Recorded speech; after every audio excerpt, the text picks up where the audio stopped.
Hello बच्चों, let's read this question. The question says escape velocity of a body from earth is 11.2 kilometer per second.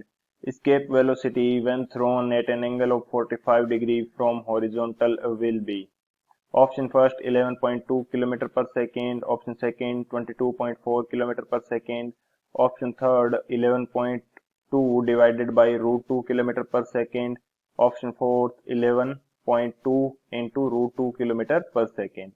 तो इस question के अंदर हमसे बोला गया है कि अर्थ के ऊपर किसी बॉडी के लिए जो escape वेलोसिटी है ये है 11.2 किलोमीटर पर सेकेंड। यदि इस बॉडी को 45 डिग्री के एंगल पर हॉरिजॉन्टल से 45 डिग्री के एंगल पर थ्रो किया जाए तो इसके लिए escape वेलोसिटी कितनी होगी।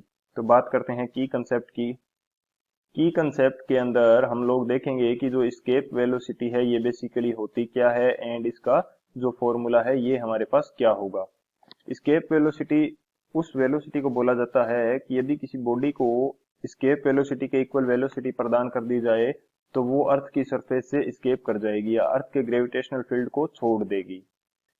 यदि किसी ऑब्जेक्ट को escape वेलोसिटी के इक्वल वेलोसिटी से फेंक दिया जाए तो ये अर्थ के ग्रेविटेशनल फील्ड से बाहर चली जाएगी। इस वेलोसिटी को बोला जाता है escape वेलोसिटी।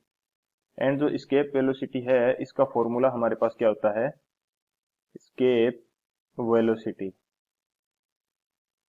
escape वेलोसिटी तो escape वेलोसिटी के दौरान बेसिकली यदि क्या होगा कि किसी बॉडी को अर्थ सरफेस से, मैं यहाँ पे अज्यूम कर लेता हूँ कि ये मेरे पास अर्थ सरफेस है, यहाँ से किसी बॉडी को वीई यानी escape वेलोसिटी के इक्वल वेलोसिटी दे दी जाती है तो ये इसके ग्रेविटेशनल फील्ड से बाहर चली जाएगी, यानी कि इसकी potential energy and kinetic energy जो फाइनल होगी ये दोनों क्या हो जाएंगी, जीरो के इक्वल।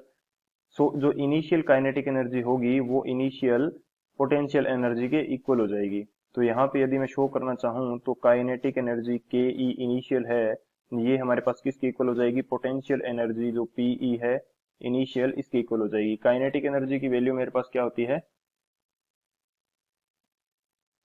काइनेटिक एनर्जी सॉरी ये इसके इक्वल नहीं होगी बल्कि इन दोनों का सम क्या है, ये जीरो के इक्वल हो जाएगा। Kinetic energy plus potential energy दोनों का जो सम है ये जीरो के इक्वल हो जाएगा। तो यहाँ से जो काइनेटिक एनर्जी है ये क्या होगी, half M V E square, क्योंकि हमने इसको escape वेलोसिटी के इक्वल जो एनर्जी दी है या वेलोसिटी दी है। एंड जो हमारे पास पोटेंशियल एनर्जी है ये हमारे पास कितनी होती है, ये होगी G capital M into small M by R, and इन दोनों का सम जो है ये जीरो के इक्वल हो जाएगा। तो यहाँ से जो हमारे पास escape वेलोसिटी का फॉर्मूला आएगा ये किस प्रकार से आ जाएगा, ये हमारे पास आ जाएगा G capital M into small M by R. Capital M is the mass of the earth and small M is the mass of the body, R is the radius of the earth. तो कुछ इस प्रकार की condition है तो small M से small M cancel हो जाएगा एंड जो escape वेलोसिटी है इसका फॉर्मूला हमारे पास कितना आ जाएगा, ये हमारे पास आ जाएगा two capital G into capital M by R. G is the universal gravitational constant. तो जो escape वेलोसिटी है ये हमारे पास कितनी आ गई, under root two G M by R. तो इस फॉर्मूले से यदि देखा जाए तो escape वेलोसिटी जो एंगल है उसके ऊपर डिपेंड नहीं कर रही है, यानी कि कोई भी टाइप के एंगल के ऊपर डिपेंड नहीं कर रही। यानी कि ऑब्जेक्ट का जो मास है उसके ऊपर भी डिपेंड नहीं कर रही। तो जो हमारे पास सॉल्यूशन की यदि मैं बात करूं तो सॉल्यूशन के अंदर मैं क्लियरली लिख सकता हूं कि जो escape वेलोसिटी है ये एंगल ऑफ प्रोजेक्शन पर डिपेंड नहीं कर रही है। escape velocity escape velocity does not depend on angle of projection।